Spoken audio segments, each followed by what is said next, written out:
Selamat siang Bapak Ibu dan juga generasi milenial dan juga generasi Z. Pada hari ini akan dilakukan ngobrol-ngobrol atau bincang-bincang. Ini terkait dengan Bitcoin, revolusi nilai dan juga masa depan ekonomi digital. Nah, di sini Bapak Ibu sekalian sangat menarik tema ini karena tema ini memang sedang dalam kondisi yang terkini yang saat ini banyak dibahas oleh masyarakat. Nah, di sini sudah hadir narasumber atau teman berbincang kita. Di sini ada Pak Dr. Prabu Revolusi. Beliau adalah praktisi dan juga dosen dari ekonomi digital yang memang berkecimpung di bidang ekonomi digital. Dan juga beliau merupakan mantan dari Dirjen Komdigi dan saat ini itu sedang bertugas di Pertamina, di mana dalam hal ini beliau sangat berkompeten dan juga sangat menguasai tentang masalah Bitcoin dan juga ekonomi digital. Selamat siang Pak Prabu. Siang Prof. Tadi disapa generasi milenial dan Z. Kebetulan masih milenial. Oh, milenial ya, alhamdulillah. Cocok ada di sini, Prof. Mudah-mudahan dalam hal ini podcast ngobrol kita berbareng dengan Pak Dr. Prabu Revolusi ini bisa memberikan manfaat kepada teman-teman generasi milenial, generasi Z ya. Termasuk mungkin kedepannya adalah generasi alpha seperti itu, Siap, Pak. siap. Baik, yang pertama mungkin di sini seringkali masyarakat atau mungkin seperti orang awam itu bertanya sebetulnya apa sih yang dimaksud dengan revolusi digital sebetulnya, Pak? Karena dalam hal ini banyak sekali masyarakat yang bicara revolusi digital atau digital erupsi dan seterusnya. Nah, sekarang kita ingin ngobrol sebetulnya dengan Pak Dr. Prabu. Kira-kira apa sih sebetulnya yang dimaksud dengan revolusi digital, Pak? Ini sebetulnya podcast yang terbalik ya, karena semestinya saya yang bertanya kepada beliau, beliau profesor saya. Jadi saya menganggap ini sebagai ujian saja, ujian sidang. Ujian sidang. Tapi dalam bentuk podcast itu bentuk ujian yang bagus tuh, Prof. Jadi kalau bicara revolusi digital, kita tidak bisa memaknai revolusi digital itu hanya sebagai transformasi teknologi, Prof. Betul. Menurut saya, revolusi digital itu sebetulnya yang paling prinsipil dan mendasar adalah tentang transformasi nilai. Oke. Bagaimana kita, manusia dan peradabannya itu melihat entitas digital sebagai satu pintu masuk ke peradaban manusia yang baru. Oke. Karena kehidupan dengan entitas digital itu akan sangat jauh berbeda dengan bayangan peradaban yang selama ini kita bayangkan. Ya. Dan banyak hal yang sudah kita alami sekarang sebetulnya tanpa kita sadari ya. Bagaimana teknologi digital begitu menyeruak masuk ke dalam kehidupan sehari-hari dan juga bahkan membangun connectivity yang baru antar manusia gitu. Ya. Untuk kita sendiri misalnya bangun tidur sekarang kita mencari smartphone, artinya kita sudah masuk ke dunia digital. Bahkan ada yang ketika tidur pun masuk ke dunia digital, Pak. Dipakai handsetnya sambil dengerin musik dari internet gitu kan. Betul, sehingga betul. bisa jadi mimpinya sudah mimpi digital juga tuh. Ya kan? Lalu dari bangun tidur, mandi, transportasi ke kampus misalnya menggunakan teknologi digital. Kuliah menggunakan teknologi digital. Kita bekerja menggunakan teknologi digital. Semuanya terhubung dengan teknologi digital. Kita pun sekarang berbicara di podcast melalui teknologi digital. Jadi sebetulnya kalau dipikir-pikir, kalau kita rasiokan lebih dari 90% hidup kita sekarang sudah digital, tergantung berinteraksi menggunakan kedaulatan digital ya, digital sovereignty gitu. Oleh karena itu kalau saya melihat revolusi digital tidak bisa dimaknai hanya sebagai transformasi teknologi, artinya hanya digitalisasi saja bentuknya. Namun harus dengan transformasi nilainya. Apa yang bisa manusia dapatkan dan manusia gunakan dalam membentuk peradaban baru dengan berlandaskan teknologi digital. Nanti mungkin kita akan masuk ke Bitcoin gitu ya. Apakah Bitcoin bisa dikatakan sebagai alat tukar masa depan ya? Dimana kalau sekarang kan kita secara konsensus ya menggunakan uang fiat untuk melakukan transaksi ekonomi antar pribadi, antar institusi, bahkan antar negara gitu kan. Nah, apakah ke depan mata uang digital itu betul-betul bisa kita gunakan seperti uang fiat sekarang ini? Nah, itu pertanyaan besar. Namun jika bisa digunakan, saya yakin kita sudah masuk itu ke dalam pintu peradaban digital gitu. Kalau sekarang kita masih di luar nih Pak, masih di luar nih Prof. Dunia digitalnya dari sebelah sana nih, tinggal buka pintunya. Nah pintunya saya yakin ini adalah adopsi secara masif dari masyarakat ya terhadap mata uang digital gitu Prof. Baik, tadi Pak Prabowo menjelaskan terkait dengan Bitcoin sebetulnya Pak. Dan juga tadi ada istilah fiat money Pak ya, atau uang fiat. Nah sebetulnya masyarakat ini ingin tahu nih sebetulnya uang digital dengan uang konvensional itu apa sih bedanya Pak? Siap. Karena kalau kita lihat sekarang ini banyak sekali katakanlah dalam hal ini seperti rumah makan atau apapun itu dia tidak menerima uang tunai gitu Pak. Ya udah pakai kris. Ya betul. Nah sebetulnya apa sih yang membedakannya itu? Kalau berdasarkan Pak Prabowo sendiri kira-kira dengan era digital Bitcoin tadi dengan uang konvensional itu apa sih yang signifikan perbedaannya Pak? Siap. Oh ini sebetulnya paling bisa menjawab ya Prof Bayu sendiri sebenarnya. Saya semakin merasa diuji nih kayak. Sebenarnya intinya atau landasannya tetap sama Prof, yaitu scarcity ya, kelangkaan gitu. Karena yang namanya uang harus berlandaskan satu nilai yang dibatasi begitu kan. Nah kalau kita merunut sejarah bagaimana uang fiat itu muncul, lahir ya di kehidupan kita sekarang kan banyak orang nggak tahu bagaimana rupiah kita ada, bagaimana dolar itu bisa disepakati sebagai mata uang global gitu. Ya awal mulanya kan dari emas ya, emas adalah landasannya gitu kan. Jadi sekian dolar itu direpresentasi dengan berapa gram emas gitu. Awalnya kan seperti itu. Sampai kemudian Nixon ya, dengan Nixon shock-nya itu tahun 71 memutuskan hubungan antara dolar dan emas. Betul. Yang pada akhirnya merevolusi cara berpikir manusia terhadap uang fiat gitu. Makanya disebutnya uang fiat atau uang yang let's just be done gitu kan ya, udah coba kita aja coba gitu kan kurang lebih ya. Sampai pada akhirnya kita sekarang ada di dalam dunia uang fiat yang baru gitu. Namun semakin lama uang fiat ini berputar gitu ya, banyak yang melihat ada ruang untuk diperbaiki ya dari sistem uang fiat ini. Karena yang disebut dengan scarcity menjadi tidak lagi kehandalan uang fiat sekarang gitu. Bank, sentral bank, pemerintah bisa mencetak uang sesuai dengan kebijakan atau policy masing-masing negara. Yang pada akhirnya inflasi di mana-mana kan bisa terjadi sesuai dengan keadaan ekonomi di suatu negara itu. Sejatinya gitu ya, para digital disruptors melihat seharusnya tidak seperti itu gitu kan. Seharusnya ada nilai mata uang yang sama dan dihargai sama di belahan dunia manapun gitu. Jadi tidak didominasi oleh satu entitas yang sentimennya kuat karena pemerintahannya kuat gitu ya. Sehingga kalau orang Indonesia pergi ke Amerika, orang Amerika pergi ke Indonesia atau juga sebaliknya, itu punya nilai mata uang yang sama. Nah, itu kan awal mula lahirnya konsep crypto money ya Pak ya. Yang pada awalnya dilakukan dengan Bitcoin atau dikeluarkan dengan Bitcoin gitu. Nah kalau yang sekarang ini ada kris, kemudian digital banking, ini masih transformasi teknologi ya, uang lama tapi didigitalisasi gitu kan. Betul. Apakah itu sudah masuk ke digital revolution yang tadi Prof Bayu sampaikan? Saya rasa belum gitu, karena tetap menggunakan konsep dari uang fiat sebenarnya kan ya. Nah, Bitcoin itu lebih revolusioner lagi daripada transformasi digital fintech ya yang sekarang terjadi atau dilakukan. Kalau Bitcoin itu justru melihat bahwa uang itu harusnya nilainya itu ditentukan oleh konsensus bersama, gitu, bukan lagi oleh entitas tertentu atau lembaga ya. Mungkin kalau saya lebih moderat, semestinya lembaga dan juga publik itu berkonsensus untuk menentukan nilai mata uang gitu kan. Walaupun semangatnya Bitcoin adalah ya udah itu publik atau masyarakat saja yang menentukan nilai uangnya. Penguncinya kalau uang fiat itu lembaga, central bank ya, kalau di Indonesia ada BI, ada di Amerika ada juga central bank gitu.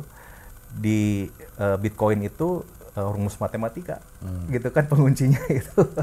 Jadi jutaan manusia ini percaya bahwa ada satu rumus formulasi matematika yang ditemukan oleh satu kelompok atau mungkin juga seseorang yang sampai sekarang masih anonim, namanya Satoshi Nakamoto.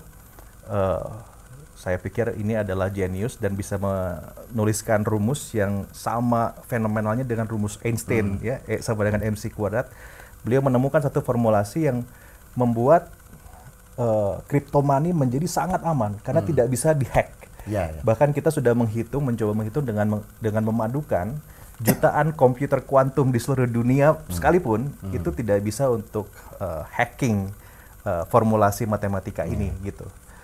Nah, kepercayaan beberapa manusia pada saat itu ya tahun 2003 terhadap Bitcoin itu menimbulkan munculnya Bitcoin gitu ya di awal-awal.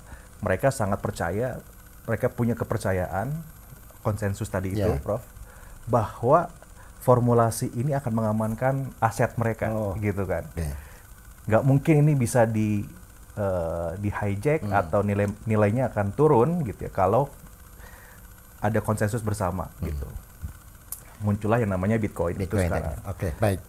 Baik, tadi sangat menarik sekali Pak Prabu ya, bahwa dalam hal ini Bitcoin itu katakanlah dalam hal ini apakah memang bisa sebagai pengganti nilai konvensional sendiri, uang konvensional atau uang fiat misalkan, dan juga sebetulnya di kita itu apakah regulasinya itu sudah mengatur terkait dengan Bitcoin itu Pak? Ya.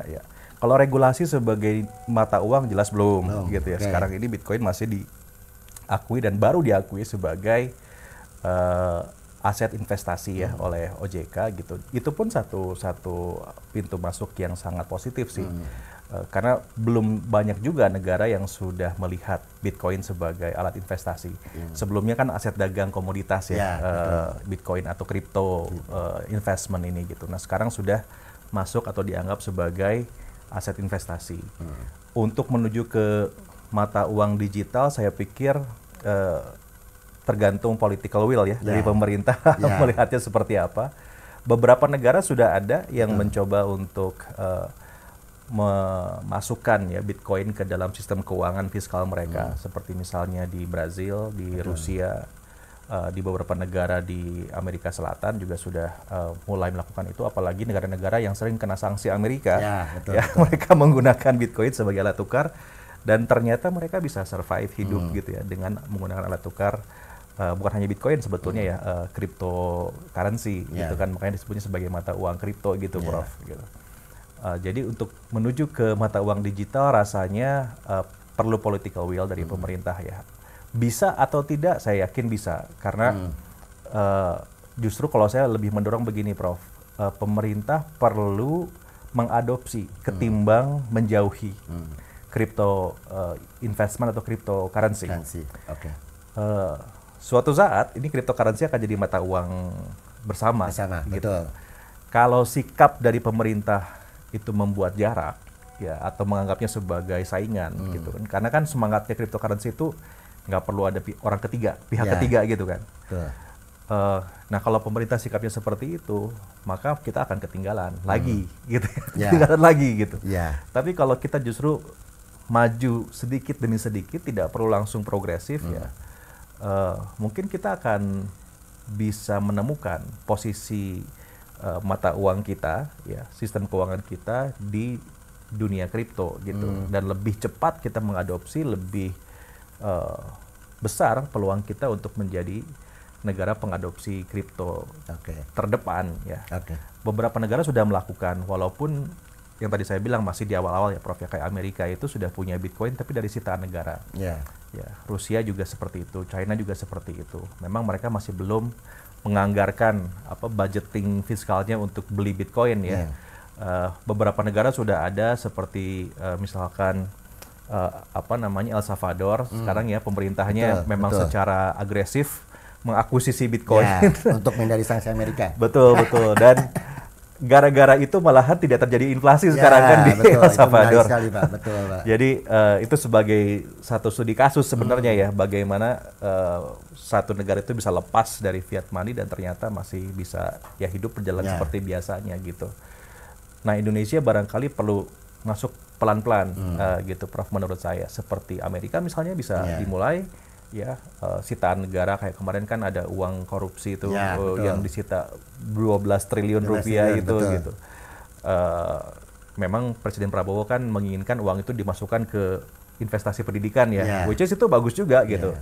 Tapi bisa saja gitu ya, sebagian kita coba dulu gitu kan, dikonversi ke Bitcoin gitu ya, sehingga Indonesia bisa disebutkan sebagai negara yang juga memiliki Bitcoin pada saat ini gitu.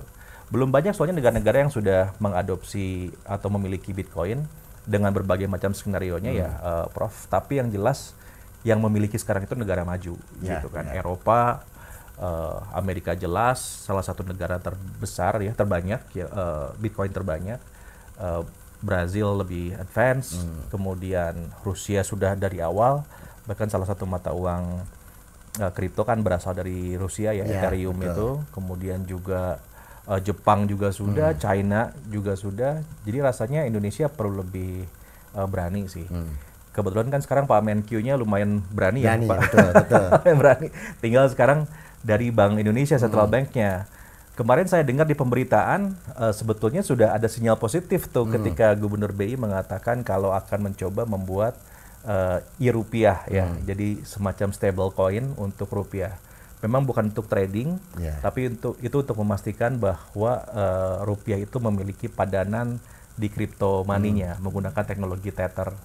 Itu udah langkah positif tuh, Prof gitu. Jadi kalau sekarang Central Bank-nya atau BI-nya dan juga Menkeu-nya punya will atau appetite ya untuk masuk ke crypto currency, menurut saya sih tidak ada salahnya kita mencoba ya Indonesia gitu. Baik. Saya bahkan ada diskusi ya di satu podcast Prof dengan beberapa crypto investor, anak-anak muda yang super kaya sekarang gara-gara crypto. Mereka bukan ini ya, bukan apa namanya yang MLM itu bukan ya, tapi ini benar-benar investasi di kripto gitu. Saya menyaksikan sendiri bagaimana pertumbuhan aset mereka gitu, Prof. Dan mereka itu menghitung bahwa jika 1% saja kurang lebih ya dari aset Danantara misalnya ya dikonversi menjadi Bitcoin, saya 2028 ya ketika halving Bitcoin itu terjadi, bisa sangat mungkin gain dari Bitcoin itu bisa untuk bayar utangnya Republik gitu. Karena bisa kebayar lah. Minimal untuk bayar bunganya kita nggak perlu mikirin dari mana-mana, tapi bisa dari gainnya gitu. Betul. Atau ya kalau tidak mau terlalu beresiko, ya uang sitaan negara gitu kan. Uang sitaan negara ini kan kita masih bingung dimasukkan ke sistemnya bagaimana gitu kan. Dan pasti butuh birokrasi yang sangat banyak gitu. Nah, menurut saya lebih bijak gitu ya jika menggunakan uang sitaan negara untuk masuk pertama kali ke cryptocurrency ini gitu, Bro. Oke, baik. Menarik tadi Pak. Ini ada banyak orang yang bilang bahwa kalau bicara kripto pasti orang kaya, Pak. Artinya dalam hal ini mungkin karena kita ketahui di Indonesia sendiri mungkin banyak sekali sebetulnya yang masih belum paham kripto itu apa gitu. Dan juga bentuknya kayak gimana gitu, Pak.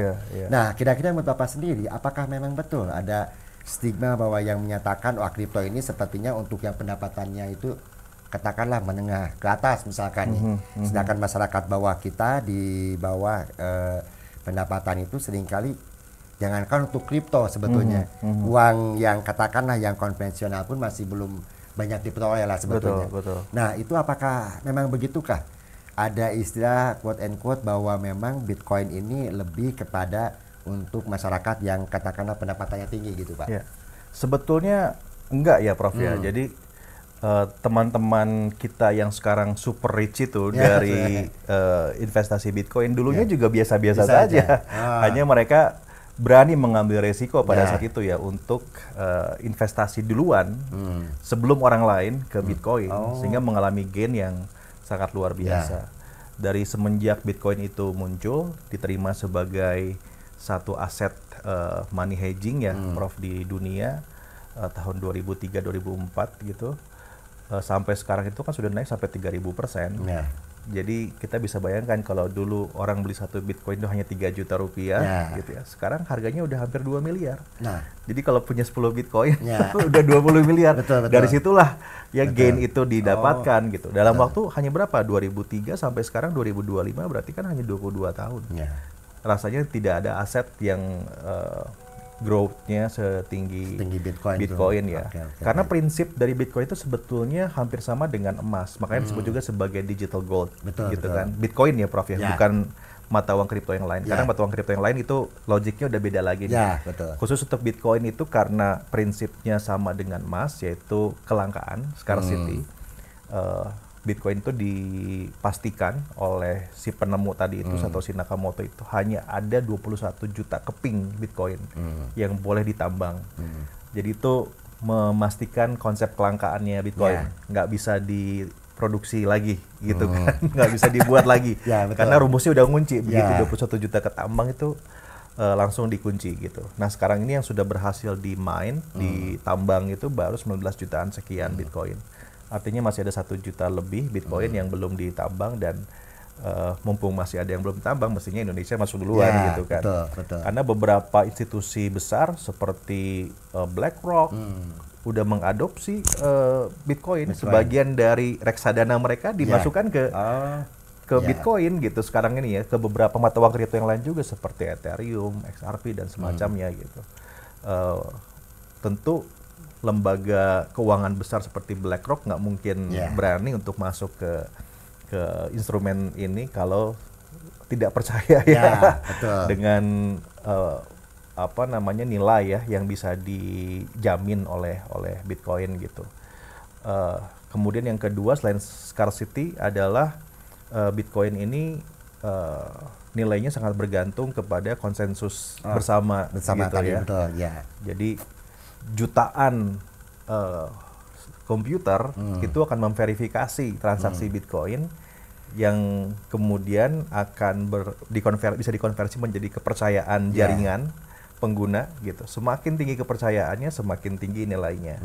Oleh karena itu makanya Bitcoin masih volatile sekarang karena unsur sentimen publiknya cukup tinggi ya Prof ya. Betul, betul. Walaupun sebetulnya semua aset juga dipengaruhi sama sentimen kan Ya. sebenarnya. Uang dolar dipengaruhi oleh sentimen, emas pun Ya. naik turun Betul, gitu kan. betul. Sama aja gitu. Betul, Pak. Makanya kalau konsep Bitcoin sebenarnya hampir sama dengan emas dan banyak orang menyebut Bitcoin sebagai digital gold gitu. Oke, baik.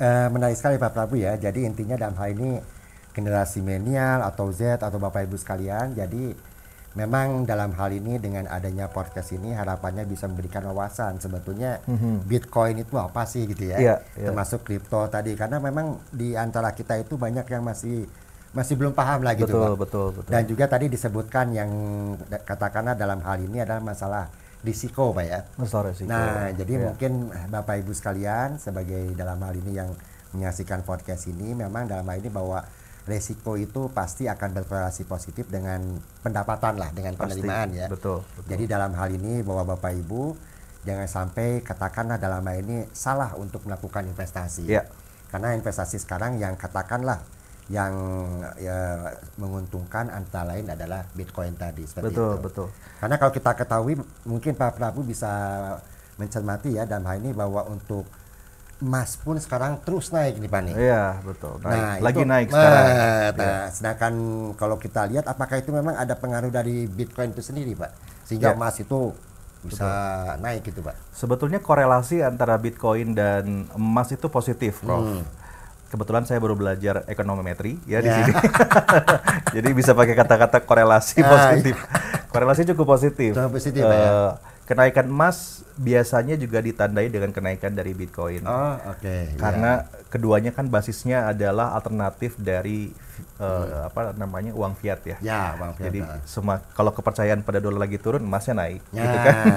Sama juga kepercayaan sama dolar lagi turun, maka Bitcoin juga naik ya, kurang lebih seperti itu. Itu ada korelasi positifnya. Tapi kembali lagi ke pertanyaan yang awal, Prof.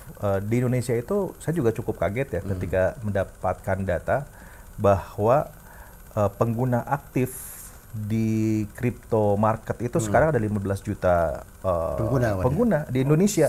Ya. Dan market cap-nya itu sampai 553 triliun rupiah tahun 2024. Ya. Jadi cukup tinggi. Nah, saya mungkin lebih kepada untuk edukasi ke publik gitu, karena ini saya lakukan. Saya tidak tidak ingin Bapak Ibu meniru saya, tapi saya berbagi aja apa yang saya lakukan gitu. Betul, karena banyak juga yang lain yang tidak seperti saya. Nah, orang tuh masuk ke kripto itu ada dengan dua tujuan gitu ya. Kalau saya itu adalah untuk hedging value aset. Jadi saya pengen aset saya nggak turun, nggak kalah sama inflasi. Kalau saya taruh di tabungan kan kalah sama inflasi itu, Prof ya. Betul sekali. Gitu. Nah, saya pengen kalau perlu asetnya nilainya bertambah gitu. Makanya tujuan saya masuk ke Bitcoin atau ke crypto investment ini untuk long term. Saya nyimpen uangnya di situ ya, nyimpen aset saya di situ gitu sebagian. Nah, ada juga mereka yang belum apa-apa pengennya trading di crypto money. Betul. Akhirnya mereka pasang tebak-tebakan, disebutnya ini ya, crypto trading gitu ya, crypto trades. Pasang long itu kalau misalnya Bitcoin akan naik, gua pasang long. Ntar dapat 25 kali gain, 50 kali gain gitu. Kalau misalnya turun saya pasang short, ntar ruginya juga sama juga gitu, Prof gitu. Itu memang kalau dapat bisa jadi besar, tapi kalau rugi, kalau loss gitu ya, itu juga kehilangannya besar juga. Likuidasinya bisa keluarnya gila-gilaan gitu. Nah, saran saya untuk awal-awal itu justru kita harus masuk untuk long term purpose. Jangan berpikir masuk ke kripto itu saya pengen cepet kaya. Nah, itu betul sekali, Pak. Yang menurut saya perlu dihindari. Bitcoin itu adalah logikanya gini. Sama dengan nyimpan uang di rekening kita, tapi saya simpannya di Bitcoin. Itu aja. Saya pakai kalau ada kebutuhan. Karena Bitcoin ini kan sangat liquid, Prof. Bisa diambil kapan aja, bisa dijadikan rupiah kapan aja, tanpa harus nunggu waktu dan macam-macam, nggak perlu gitu. Kalau kita punya Bitcoin, kita lagi butuh nih, ya udah kita tinggal jual, pasti ada yang beli, nggak mungkin nggak ada yang beli Betul. Kemudian uangnya bisa langsung dikonversi ke mata uang kita at that moment. Bahkan mungkin pasar saham agak kalah di sini. Kalau saham kan kita beli sekarang, jual sekarang, baru dapat uangnya 2 hari kemudian. Kalau di kripto itu ya hari itu juga langsung dapat, saat itu juga langsung dapat. Betul-betul depends on market value-nya ya pada saat itu, Prof. Gitu. Jadi sangat-sangat liquid Bitcoin ini.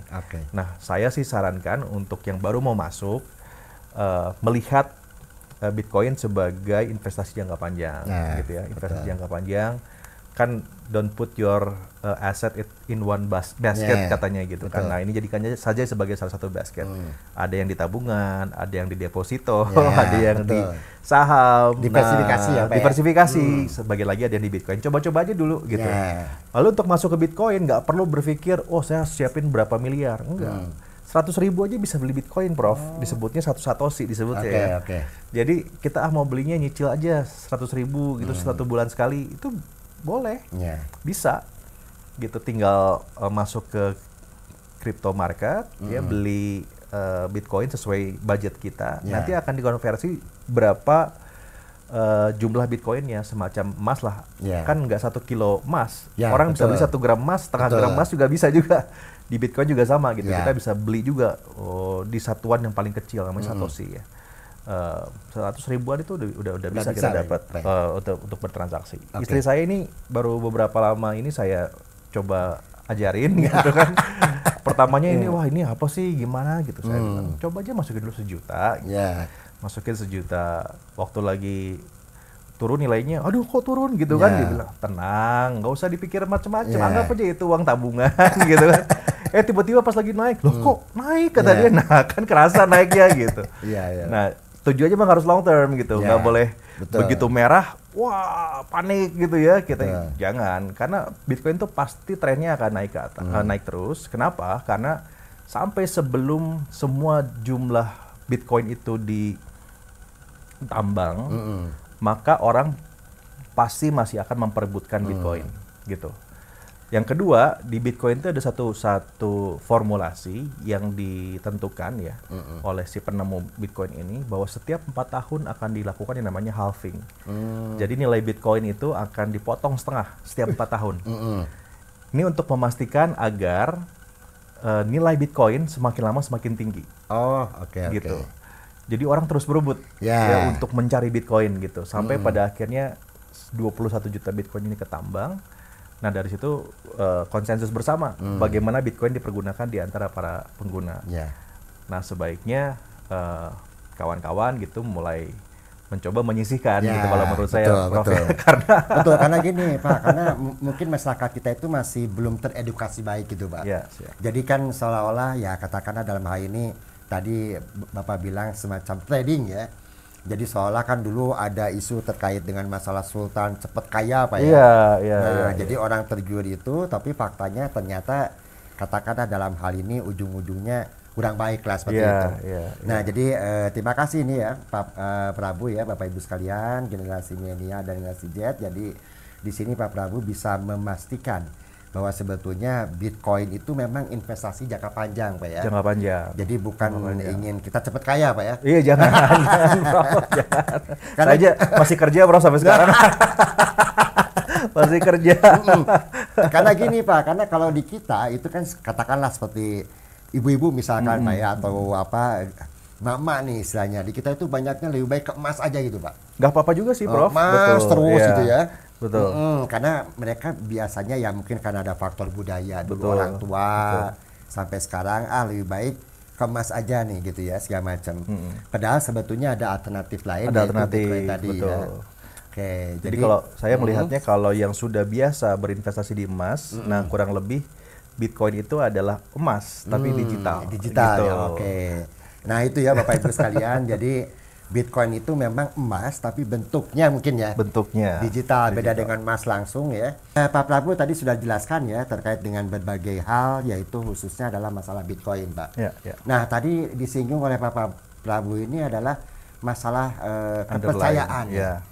Decentralized trust itu, Pak. Decentralized trust. Nah itu kira-kira apa sih kalau kita bicara Bitcoin dengan kepercayaan? Sebetulnya seberapa jauhkah memang kalau orang tidak percaya itu nilainya nggak ada atau gimana gitu Pak? Nah itu gimana Pak?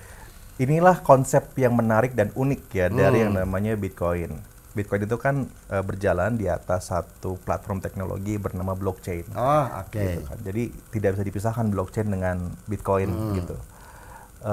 Blockchain itu sebenarnya yang lebih relevan untuk kita bicarakan sebagai itu ya tadi decentralized trust.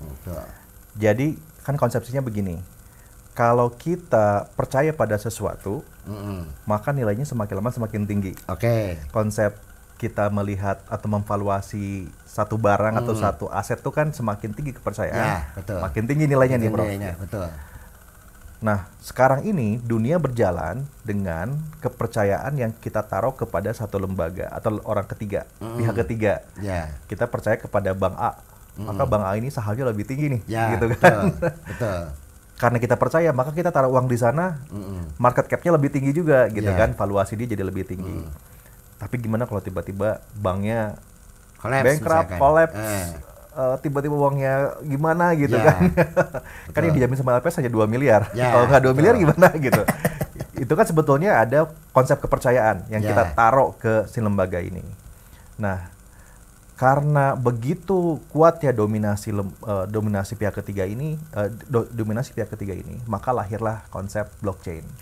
Gitu ya. Blockchain ini memastikan agar kepercayaan itu dipegang oleh masing-masing yang punya aset. Gitu. Bagaimana caranya? Apakah setiap orang harus punya komputer? Ya enggak juga, gitu ya. Tapi dengan menyebarkan metode verifikasi kurang lebih, saya menyederhanakan nih kurang lebih ya Prof. Metode verifikasi kepercayaan kepada jutaan komputer yang tersebar di seluruh dunia. Ini memastikan tidak ada lagi yang namanya fraud. Aset akan aman. Karena setiap transaksi harus dikonfirmasi atau disetujui oleh jutaan komputer yang lain pada saat yang bersamaan. Makanya disebutnya sebagai blockchain. Jadi ini ada blok yang saling terikat gitu ya di seluruh dunia ini. satu transaksi itu diverifikasi oleh jutaan komputer. Oke. Kita nggak usah tanya bagaimana caranya jutaan komputer Yeah. memverifikasi. Oh, teknologi udah canggih sekarang Yeah, ya, jangan yeah. mikir sampai situ. Itu Betul. kayak in a matter of minutes semuanya udah langsung terkoneksi Oke. gitu kan, nggak usah bikin ke sana lah, itu ada Yeah. ahlinya sendiri Yeah, oke, bukan oke. kita gitu. Nah, dari situ lahir yang namanya blockchain, dan konsep itu yang kita sebut sebagai decentralized trust, di mana kepercayaan itu disebarkan kepada entitas yang paling bawah, Oke. yaitu kita sendiri. Ya. Nah, Bitcoin ada di atasnya, Prof. Gitu. Nah, makanya saat saya tadi sebutkan bahwa kalau kita punya Bitcoin itu kita punya sendiri asetnya, kita yang pegang. Kita yang pegang. Kalau hilang ya tanggung jawab sendiri juga. Karena setiap Bitcoin yang kita miliki, setiap Satoshi yang kita miliki itu kita akan simpan di alamat blockchain kita sendiri. Jadi pada saat kita buka alamat blockchain, kita minta alamat blockchain ya, buka akses alamat blockchain kita, itu akan menjadi alamat kita selamanya. Selamanya. Dengan kode yang unik. Lewat rumus yang tadi saya katakan di awal itu, Prof. Ini rumus nggak mungkin di hijack kecuali kalau kodenya diberikan kepada orang lain, baru beda lagi ceritanya gitu. Nah, itu Bitcoin itu akan disimpan di situ. Dan itu tidak akan hilang itu, Pak? Tidak akan hilang kecuali kalau kita yang menghilangkan lupa kodenya, itu aja gitu. Oke, Pak. Makanya kodenya harus disimpan baik-baik gitu. Oke. Ya, dan kodenya cukup sebenarnya nggak rumit juga ya, sederhana aja sih. Hanya 24 kata yang sudah disimulasikan. Ini 24 kata yang unik. Kalau dikombinasikan itu, maka tidak akan mungkin bisa orang menebak kombinasinya gitu sekarang. Ya. Nah, selama 24 kata itu ada di kita, itu nggak akan hilang. Mau kita pergi ke Amerika, pergi ke Eropa, pergi kemana, itu kita bisa buka dari sana kapan aja. Kapan aja gitu. Katakanlah Pak gini, Pak. Ya, mungkin karena manusia seringkali lupa, Pak ya. Katakanlah lupa, itu gimana, Pak? Nah, ada mekanismenya, kan teknologi berkembang gitu ya. Jadi kan gini ya, untuk disederhanakan lagi nih. Kita tuh membeli Bitcoin itu dari crypto market. Saat kita beli Bitcoin, maka Bitcoin itu masih ada di crypto marketnya kita. Ya, akun kita di crypto market tersebut, di crypto commerce lah ya. Kayak semacam pasar sahamnya Bitcoin lah gitu. Kan di Indonesia banyak, ada Indodax, ada Pintu, ada Thrift, ada macam-macam ya. Nah, kita nyimpen di situ. Kalau kita nggak apa-apain ya si Bitcoin yang kita punya itu, maka Bitcoinnya masih atas nama yang punya market. Gitu. Nah, Bitcoin ini perlu kita tarik ke wallet kita. Nah, ada yang namanya hot wallet, ada yang namanya cold wallet ya. Kalau hot wallet itu dompet digital di internet. Ada juga yang namanya cold wallet, dompet digitalnya fisik gitu. Nah, kita bisa simpan, ditarik ya lewat cold wallet ini agar dimasukkan ke blockchain kita. Jadi akan dibukakan satu rantai blok ya di sekian juta komputer ini, ada satu punya kita, dimasukkan ke situ oleh si cold wallet ini. Nah, transaksi jual beli atau send receive dari Bitcoin ini harus lewat si cold wallet ini. Nah, cold wallet ini hanya bisa dibuka dengan kombinasi yang kita ketahui sendiri. Kalau lupa passwordnya gimana? Nah, ada kombinasi 24 tadi itu. Kalau 24 kata itu kita masih pegang, itu pasti bisa dibuka. Mau dibuka di mana aja nilainya pasti sama. Gitu karena kita akan mengakses ke situ. Oke. Terus gimana kalau 24 katanya hilang? Lupa, ada teknologi lagi untuk mengingat 24 kata itu sekarang. Jadi ada lagi teknologinya nih. Kalau alatnya yang ini lupa gimana? Ya itu mah berarti udah ceroboh. Jangankan di blockchain, di bank juga bisa hilang kalau kayak gitu. Itu sama kayak kita kasih ATM ke orang lain, ini PIN-nya sekian, silakan aja. Betul, gitu. Pak. Oke, jadi intinya kan gini Bapak ya. Jadi ya mungkin para pendengar semua, jadi jangan khawatir ya. Jadi untuk investasi di Bitcoin ini, meskipun katakanlah dalam hal ini kita memang harus berani mengambil risiko ya, dan juga jangan khawatir hilang gitu Pak ya. Karena banyak kasus yang saya ini kurang paham nih Pak nih. Banyak kasus ternyata setelah melakukan investasi, yaitu tadi Pak, kok hilang gitu ya, atau keblok misalkan nih. Nah, itu tadi sudah dijelaskan oleh Pak Prabu, ternyata sebetulnya tidak demikian Pak ya. Enggak.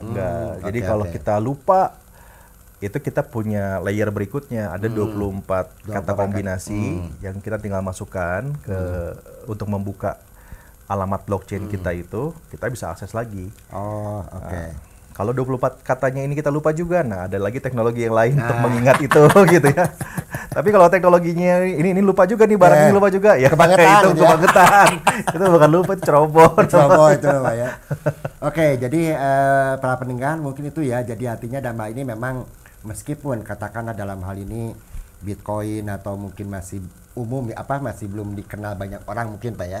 Tapi bukan berarti dalam hal ini bahwa kita melakukan investasi di Bitcoin ini memang katakanlah memang risiko itu ada Pak ya. Ada. Pasti ada, nggak mungkin betul, ada lagi. Betul. Nah, cuman pertanyaan selanjutnya Pak, kira-kira dengan adanya Bitcoin ini apakah akan mengganggu terkait dengan transaksi yang sudah ada di kita gitu Pak, atau kedaulatan kita lah gitu Pak, yang biasanya pakai tadi fiat money atau emas. Nah, dengan adanya Bitcoin ini apakah akan menggeser semuanya Pak? Yeah. Jadi ini pertanyaan yang sangat menarik ya dan challenging gitu. Dan biasanya yang membuat kenapa otorisasi yang memegang fiat money itu ketakutan untuk mengadopsi Bitcoin, karena melihat Bitcoin itu sebagai antitesa dari mereka gitu. Betul.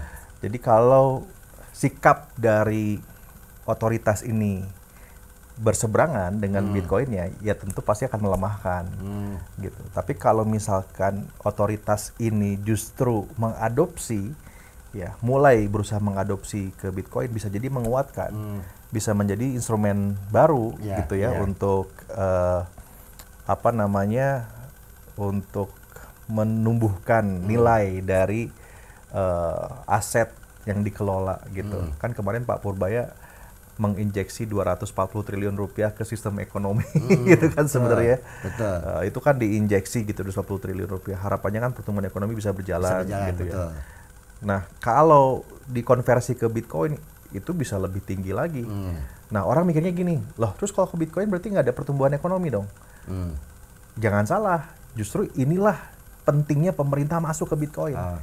Karena dengan Perpresnya sudah ada ya, sekarang sudah dikeluarkan. Saya lupa Perpresnya beberapa, tapi kurang lebih untuk mengakui aset-aset Web3 ya, Prof ya. Web3, NFT, smart contract itu adalah aktivasi atau underlying yang tadi disebutkan yang bisa berjalan di atas platform blockchain. Jadi kalau aktivasi ini dihidupkan oleh pemerintah, ekosistem ini dihidupkan oleh pemerintah, sebetulnya memasukkan uang atau aset ya, bukan uang, aset lah ke Bitcoin itu, ini juga bisa menciptakan pertumbuhan ekonomi. Karena smart contract adalah aktivitas ekonomi, NFT itu aktivitas ekonomi, Web3 itu aktivitas ekonomi semua. Karena kan kita masih membayangkan aktivitas ekonomi itu ya belanja barang, belanja konsumsi gitu kan. Kita lupa bahwa sebetulnya sekarang juga kita sudah mengkonsumsi produk digital loh. Misalnya apa, hiburan, kita subscribe Netflix, subscribe Disney, betul. bayar Zoom. Ini kan semua produk-produk yang kita hanya dapetin manfaatnya, barangnya emang nggak ada. Betul nggak Prof? Nah, justru sekarang kalau dalam hemat saya, pemerintah perlu segera mengakselerasi ekosistem blockchain ini untuk dibangun di Indonesia. Sehingga pada saat ada aset yang masuk ke dalam ekosistem blockchain, terutama mungkin Bitcoin ya, yang ada di Indonesia, itu bisa aktivasinya atau ada lainnya juga jalan. Kan banyak entitas bisnis ekonomi yang jalannya di atas blockchain. Jadi blockchain ini sebetulnya satu ekosistem tersendiri, Prof gitu ya. Ada lagi yang lain kayak misalnya Ethereum. Ethereum tuh ada aktivasi bisnisnya gitu. Ada money exchange, ada yang bikin games, ada yang bikin ya macam-macam, ada yang bikin tokenizing real estate. Banyak aktivasinya gitu, Prof. Nah, inilah yang menurut saya harus dikembangkan oleh pemerintah di Indonesia. Karena saat ini kebanyakan aktivasi Web3, NFT, blockchain yang ada di blockchain itu, kita saat masukin uangnya ke sana itu larinya mengaktivasi ekonomi di luar, karena adanya di luar gitu. Tapi beda kalau misalkan aktivasi blockchain ini adanya underlying blockchain ini ya ada di Indonesia gitu. Jadi bisa juga memutarkan pertumbuhan ekonomi juga, meningkatkan pertumbuhan ekonomi juga gitu. Baik. Jadi artinya dalam hal ini memang dalam Bitcoin atau dalam hal ini mata uang digital itu bukan berarti merupakan suatu ancaman ya Pak ya. Iya, saya melihatnya begitu. Ya. Bisa jadi dia merupakan sebetulnya pelengkap atau mungkin Pelengkap. betul ya. Betul. Jadi betul, bukan pelengkap. menggantikan sebetulnya. Iya. Saya sepakat dengan kata-kata itu. Jadi jangan melihat crypto money atau crypto investment ini atau crypto aset lah ya, mungkin lebih general kita bilangnya itu sebagai entitas yang melemahkan sistem keuangan sekarang. Tapi justru melihatnya sebagai entitas yang bisa memastikan nilai uang nilai aset yang kita punya sekarang nggak turun. Gitu. Karena kan pasti kalau hanya berlandaskan pada fiat money tadi itu pasti akan turun. Betul. Ya, seiring dengan inflasi dan pasti akan terjadi inflasi, orang uangnya dicetak terus kan setiap tahun gitu kan. Cetak terus pasti kan ada inflasi gitu. Betul. Kita nggak kerasa aja. Betul.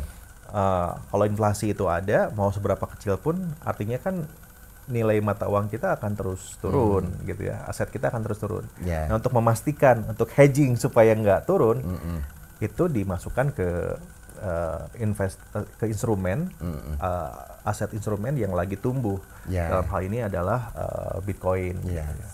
Oke, baik Pak Prabu. Karena gini Pak, karena kalau di ilmu ekonomi betul yang Pak Prabu bilang tadi bahwa masalah inflasi atau masalah pertumbuhan ekonomi itu kan lebih banyak didorong masalah konsumsi barang misalkan Pak ya. Atau misalkan jumlah uang beredar nih. Kalau jumlah uang beredar itu terkait dengan masalah inflasi dan seterusnya. Nah, sebetulnya dari uang digital tadi itu sebetulnya bisa juga mendorong pertumbuhan ekonomi Pak ya. Sangat bisa. Sangat bisa Pak ya. Jadi tidak hanya bicara masalah barang misalkan ya, konsumsi misalkan, investasi, tapi dari uang digital pun bisa Pak ya. Sangat bisa. Ya. Justru kalau saya melihatnya sekarang ini karena uang digital ini belum bisa di capture ya, oleh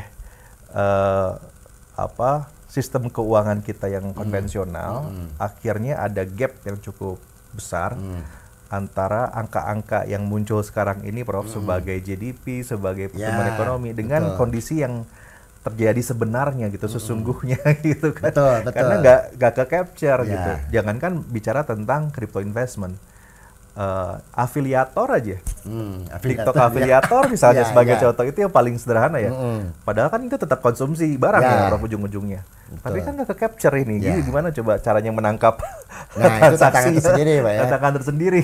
Karena kalau afiliator atau katakanlah dalam hal ini yang terlibat dalam digital ini memang jumlahnya besar, tapi tidak terlihat Pak. Tidak terlihat. Nah itu yang menariknya Pak ya. Beda kalau kita beli barang atau jasa kelihatan, jumlahnya kecil Pak. Betul. Kayak gitu Pak ya. Iya. Betul. Ini tantangan menurut saya, tantangan untuk para ekonom ya dan para pengambil kebijakan di atas sana, dan ini mungkin Prof yang bisa menyampaikan bagaimana bisa mencari cara begitu ya untuk menangkap digital transaction gitu kan yang ada di Indonesia ini, karena jumlahnya besar. Iya. Bisa jadi kita melihat bahwa sekarang pertumbuhan kita masih segitu-gitu aja karena ini ada sebagian besar yang tidak tercapture tadi. Gitu. Betul. Kalau ini diambil, ternyata pertumbuhannya bisa sangat besar. Nah, Vietnam kenapa bisa besar? Ya sebagian diantaranya adalah mereka kan sudah punya regulasi yang cukup prudent tentang ekonomi digital, Prof. Jadi saya nggak tahu, belum pasti seperti apa ya detailnya. Namun saya yakin karena regulasinya sudah ada dan sudah prudent, akhirnya negara itu bisa meneropong transaksi yang terjadi di ekonomi digital gitu. Termasuk juga China ya. China kan regulasinya sangat kuat ya. Dia caranya kan meregulasi semuanya kan. Betul. China itu gitu. Betul Pak. Karena saya pernah Pak dulu Pak pengalaman di China misalkan Pak ya. Jadi segala sesuatu beli yang kecil pun harus digital gitu Pak. Harus digital. Ada kan pay apa itu namanya itu ya, Alipay Pak. Alipay. Jadi beli yang katakanlah yang murah juga itu memang harus semua serba digital gitu Pak.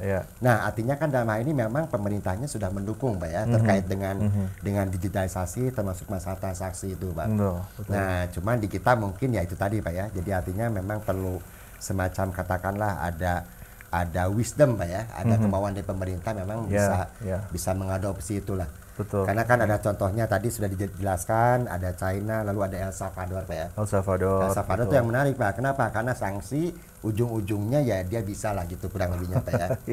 Apakah memang kita harus disanksi dulu sehingga bisa? Enggak juga, jangan. Jangan. Kan gitu Pak. Ya kan biasanya ide itu akan muncul setelah ada tekanan. Iya, iya jangan. Saya sih berharap Indonesia itu tidak menjadi follower ya, di betul.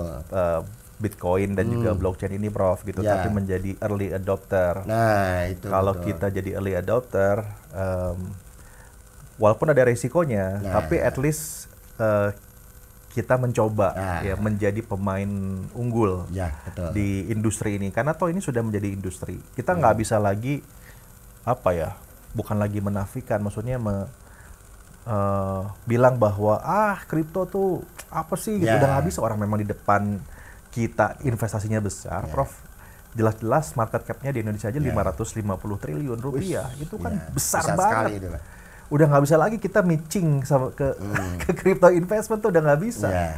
Jadi instead of kita bilang, aduh itu apa, itu kayaknya beresiko, itu apa, mendingan coba nyelam. Coba dulu. Coba Pak. lihat, pelajari, kemudian betul-betul cari di mana posisi Indonesia dalam ekosistem crypto investment ya. Ya.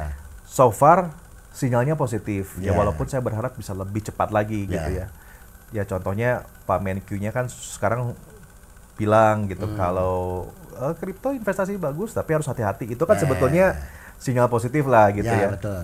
Yang kedua, PP dari pemerintah tentang blockchain, NFT, Web3, smart contract juga sudah keluar. Itu menunjukkan bahwa ada pengakuan Ya. pada bisnis-bisnis berbasiskan Web3. Yang ketiga, Bank Sentral ya, Bank BI, Gubernur BI, saya baca berita 2 hari ini. Saya belum dengar verbatimnya langsung dari beliau, tapi saya baca di beberapa berita bahwa beliau mengatakan Indonesia akan membuat stablecoin sendiri. Oh, oke. Ini Oke. sinyal yang sangat Positif, bagus ya? gitu ya, Betul, positif gitu. Artinya kawan-kawan di sana memang sedang mengkaji barangkali gitu ya. Harapannya semoga nggak berhenti di sana, Oke. tapi segera kita bisa menjadi early adopter ya, pengadopsi awal lah dari teknologi blockchain ini. Karena teknologi blockchain sebetulnya bukan saja hanya untuk Bitcoin atau uang digital ya Prof ya. Blockchain itu bisa buat macam-macam, termasuk misalkan contoh yang paling mudah ya, kita ini kan bingung Prof bicara tentang satu data, ya kan, satu Betul. data sekarang ini. Kenapa sulit? Karena kita selalu punya mindset, framework kita berpikir dalam mengelola data itu terpusat. Ya. Jadi data kita, datanya Prof Bayu, datanya saya harus disimpan di Harus pusat. disimpan pusat, betul. Ini kan ngelola pusat ini kan susah, Prof. Berat. Apalagi Indonesia 280 Ya. juta jiwa, gimana caranya coba Ya. mengelola data ratusan juta gitu. Kalau pakai blockchain beda, datanya kelola kita sendiri. Saya mengelola data saya sendiri. Datanya ada di saya. Kalau saya datanya bocor, yang tanggung jawab saya sendiri. Ya, Gitu. ya, Pak. Pemerintah memiliki akses untuk membuka data kita. Itu aja bedanya. Oh, oke. Tapi dengan konsepsi blockchain, jadi data itu disimpan di chain kita masing-masing. dan pemerintah bisa ngecek gitu Pemerintah maksudnya. bisa masuk Oh, gitu. Ya sama oke, kayak oke. sekarang pemerintah kan bisa punya akses sama KTP kan.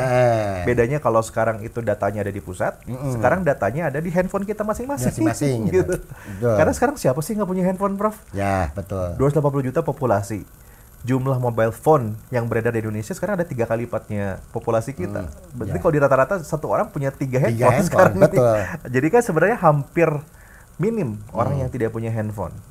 Ya, kenapa enggak kita mengubah pola pikir kita pada pengelolaan data ya, yang awalnya terpusat menjadi decentralized Ya. gitu. Diberikan ke masing-masing penduduk. Masing-masing pengguna lah gitu ya. Pengguna. Oke, Dan oke. beberapa negara sudah melakukan ini. Estonia sebagai contoh, ya. database-nya sudah menggunakan blockchain di pemerintahannya, sehingga lebih aman. Oke. Istilahnya tuh anti di hijack gitu, Prof. betul. Kecuali kalau saya membocorkan data saya sendiri Ya. ya itu beda lagi ceritanya gitu. Nggak akan ada kejadian kemarin Ya, yang sempat dihack itu kan sempat sebetulnya dihack kan. itu nggak akan ada kejadian. Orang datanya nggak ada di server pemerintah kok gitu. Ya, Datanya ada di kita masing-masing gitu. betul, betul. Tinggal pemerintah kalau mau mengakses Prof Bayu ya dia punya kode untuk mengakses Prof Bayu gitu, betul, untuk betul. membuka blockchain-nya Ya. gitu, Prof. Ya, karena dulu kan sempat gini, Pak. Dulu itu kan terkait dengan masalah bocor data, Pak ya. Betul, Terutama betul. data pribadi lah gitu. Ya. apakah memang servernya itu tidak kuat ya, atau dalam artian bahwa servernya itu tidak bisa menampung jumlah yang cukup banyak ya, sehingga yang lebih efisien itu memang blockchain Pak ya, Sebetulnya begitu, Bro. dibanding satu terpusat gitu Pak. Iya, iya. Karena untuk 280 juta ya jumlah penduduk di Indonesia, jelas satu pusat data nasional tidak akan cukup. Nah, Gitu kan. oke. Kalau dikelola dengan satu PDNS pun, PDN gitu ya, pusat data nasional, maka perlu ada backupnya. Backupnya berarti kan another cost Ya, untuk nge-mirroring data ya, Prof ya. Ini Ya. kan di-mirroring terus gitu kan. ya, betul. Kalau pakai cloud, ya berarti kan data kita disimpan di platform orang lain. Walaupun juga itu bisa lebih aman sebetulnya Ya. dibandingkan Di kita Alibaba ngolah maksudnya, sendiri. Ya, di Amazon, di Ya, di Alibaba, Amazon, di ya, oke, oke. Microsoft kan begitu ya, bisa juga. Beberapa negara nyimpan datanya di cloud. Di gitu cloud, sebetulnya. betul. Itu kalau menurut saya lebih baik ketimbang kita membangun pusat data nasional sendiri gitu ya. yang itu hampir sulit lah. Kalau kita udah punya satu pusat data nasional, udah pasti yang nyerang banyak. Ya, nah itu. Sehingga bocor kan masanya kan ujung-ujungnya. Betul, Prof. Ini kan infrastrukturnya investasi. Cyber security investasi lagi. Ya. Untuk mengamankan data ini kan another investment gitu. Nah, apakah APBN kita kuat untuk support itu? Betul. Itu kan yang penting. Kalau nggak kuat ya jangan dipaksain, karena kalau kita pada akhirnya setengah-setengah untuk membangun cyber security yang akhirnya kita punya negara tanpa pengamanan. Oke.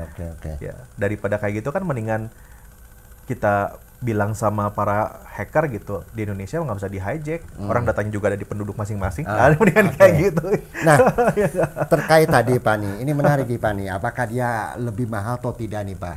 Kalau misalkan data itu memang ditampung dalam pusat atau terpusat Pak ya, dengan cara adanya blockchain tadi Pak. Nah, kalau dari sisi biaya itu memang yang lebih costly yang mana sebetulnya Pak? Ya, kalau dari investasi jelas lebih murah menggunakan blockchain, gitu. Karena blockchain itu kan konsepnya adalah banyak server untuk memverifikasi data, gitu ya, kurang lebih ya konsepnya gitu. Jadi kita membangun beberapa server yang dianalogikan seperti rantai yang saling terkoneksi. Kalau satu lepas, maka rantai ini jadi nggak berarti. Ya, Itu kan kurang lebih, Prof, gitu. Artinya nggak perlu satu server yang besar di satu tempat gitu ya, dan memakan biaya.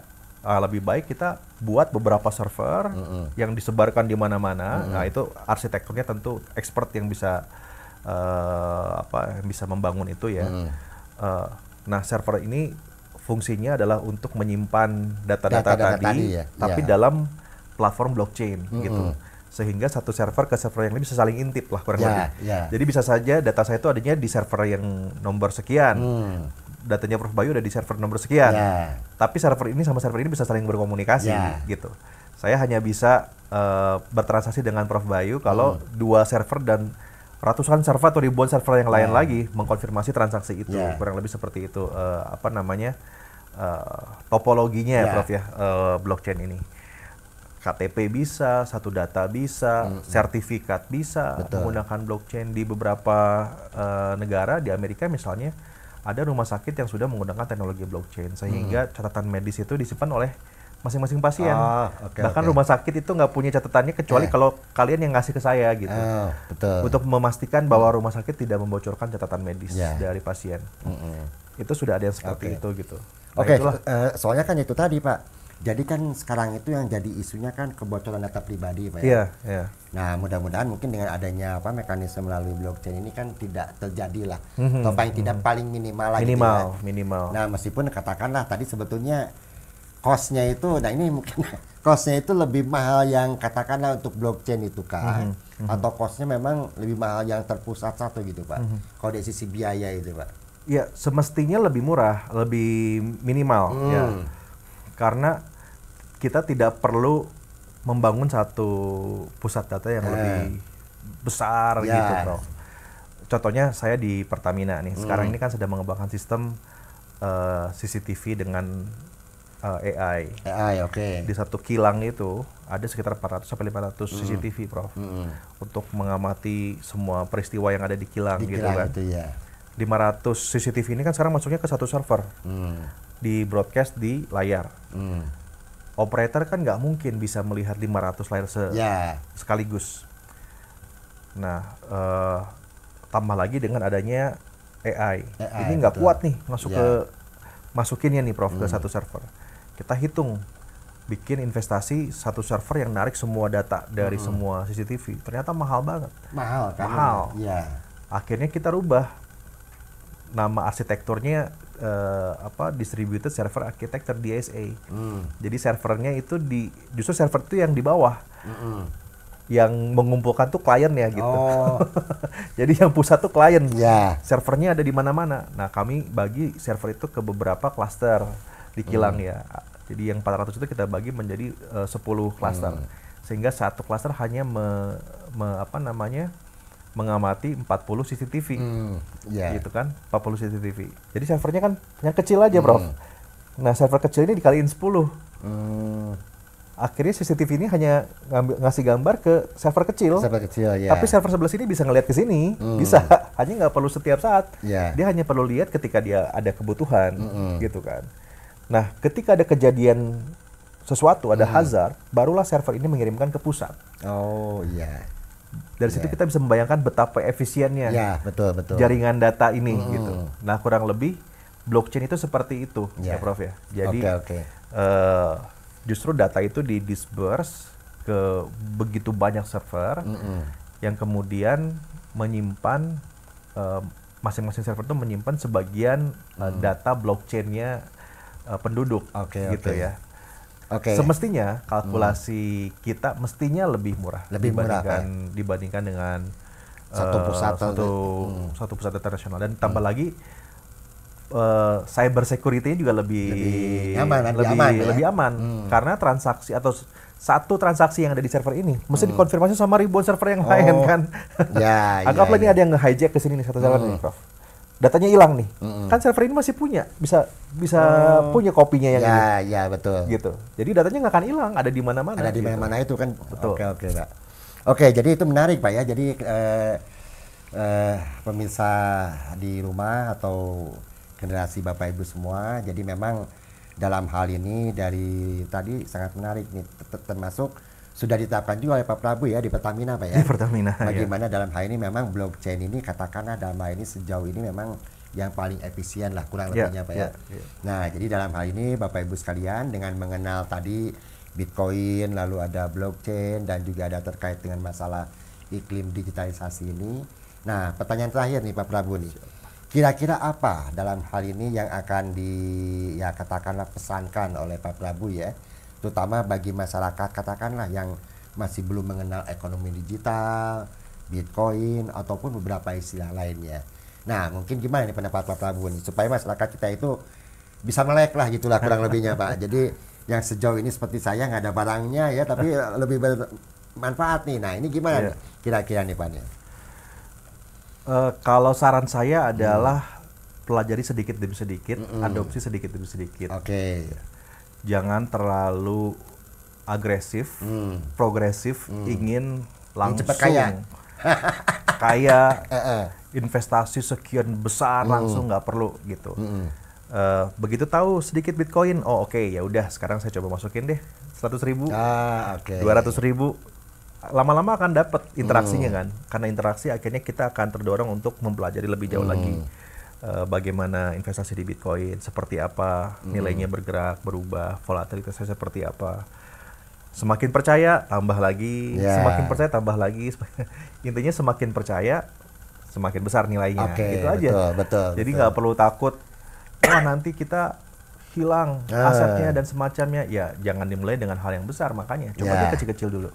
Kan bisa gitu. 100.000 aja, 200.000 aja udah bisa masuk ke Bitcoin gitu. Untuk nyoba dulu ya Prof ya. Walaupun dari 200.000 ya nggak mungkin tiba-tiba jadi 1 miliar gitu kan. Ya tapi itulah. Jadi Pak itulah kita ingin cepat kaya sebetulnya. Kalau bisa itu tidak beresiko tapi kaya itu Pak. Iya. Hanya buat bayangan nih, buat kawan-kawan semua. Contoh aja ya. 2024 ya.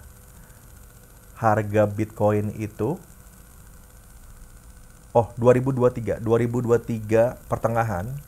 Saya tuh baru masuk Bitcoin 2023 pertengahan. Baru masuk all in lah sebutannya ya. Kalau nyicilnya udah lama. Dari awal Bitcoin udah hype, saya coba cicil 1 juta gitu ya. Kadang-kadang nggak saya lihat juga gitu karena udahlah itu mah anggap aja uang hilang gitu ya. Nah, saya baru betul-betul serius itu di 2023 awal lah gitu. Di 2023 itu satu Bitcoin harganya 600 jutaan, Prof. Sekarang udah 2 tahun kemudian nih, sekarang harganya sudah 2 miliar. Wis, udah lebih dari 2 kali berarti ya Pak ya? Lebih dari 2 kali. Jadi 2023 itu 600 jutaan, saya ingat ya, ketika masuk. Di 2024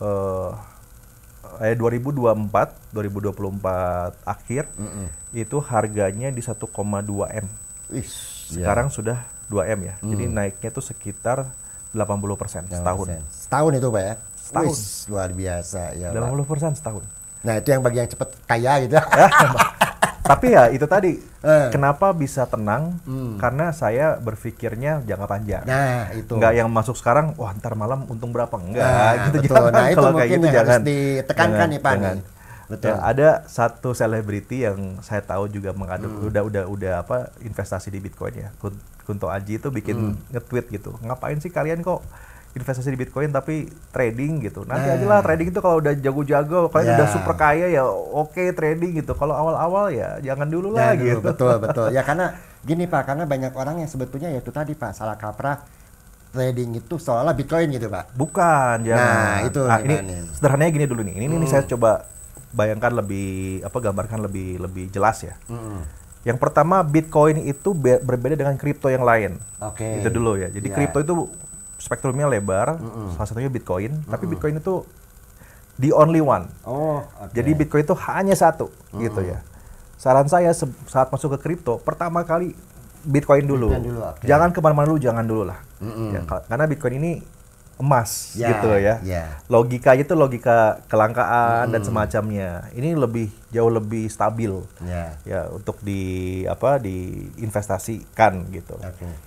Nah, setelah Bitcoin itu ada yang namanya stable coin. Kalau stable coin itu adalah forex, tapi kripto, gitu ya. Itu ada yang namanya stable coin, USDT. Kemudian ada beberapa negara lain yang juga sudah menggunakan itu ya. Nah, Indonesia kan masuk juga, ya, rupiah tether gitu kan nanti akan ada. Nah, kemudian yang berikutnya ada yang namanya altcoin. Altcoin itu adalah kripto selain Bitcoin, itu sebutnya altcoin. Ya. Istilah lainnya berarti beda itu Pak. Itu beda altcoin. Di situ ada Solana, ada Ethereum, ada XRP, ada Binance. Wah, banyak lah. Itu mungkin ada ribuan, Prof. Tapi 5 besar atau 6 besarnya itu perlu dipelajari lebih awal, yaitu Solana, Ethereum, XRP, Binance, kemudian kok ini jadi lupa nih ya.